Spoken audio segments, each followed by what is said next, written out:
Unit 5 तंतु से वस्त्र तक। इसके अंतर्गत हम पादप रेशे, जांतों रेशे, रेशेदार पौधे के उत्पादन के लिए भूमि का प्रकार, जिसमें कपास, जूट, सूती धागे की कताई, कढ़ाईदार रेशमी वस्त्र, कुर्ता, जारजेट आदि, क्या कभी हम लोगों ने जानने का प्रयास किया ये सभी मूल रूप किस रेशे से बने होते हैं तथा ये अलग अलग किस प्रकार के पौधे तथा जंतुओं से हमें प्राप्त होते हैं। आइए हम लोग पादप रेशों से बने विभिन्न प्रकार के वस्तुओं तथा उनकी प्राप्ति के बारे में जानते हैं।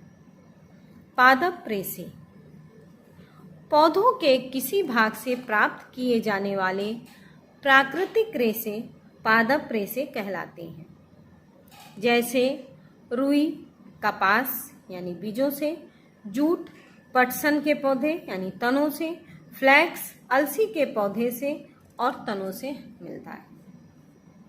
जांतों रेशे जंतुओं से प्राप्त होने वाले प्राकृतिक रेशे जांतों रेशे कहलाते हैं। जैसे रेशम के धागे रेशम के कीट से, ऊन भेड़ के बालों से प्राप्त किए जाते हैं। नेक्स्ट आता है संश्लेषित रेशे। कुछ रेशे मनुष्य कृत्रिम ढंग से पेट्रोलियम उत्पादों के जटिल रासायनिक परिवर्तनों के पश्चात बनाता है। इन्हें हम संश्लेषित रेशे कहते हैं, जैसे नायलॉन, पॉलिस्टर, रेयान आदि। इन सब को हम यदि अपनी बुक से या किताब से जानते हैं तो इसमें 2 क्रियाकलाप दिए गए हैं।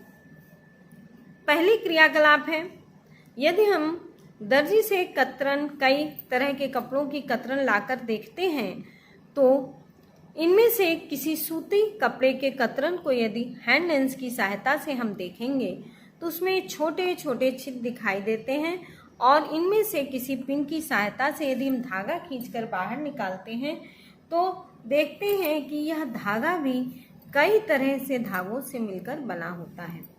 दूसरे शब्दों में प्रत्येक वस्त्र अनेक धागों के संयोजन से बनता है।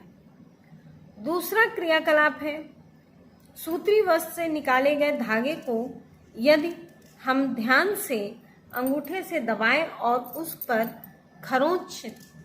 नाखून से खरोंचते हैं तो क्या देखते हैं कि वो धागा भी कई पतली पतली लड़ियों में विखंडित हो जाता है और ये लड़ियां ही रेशा कहलाती हैं।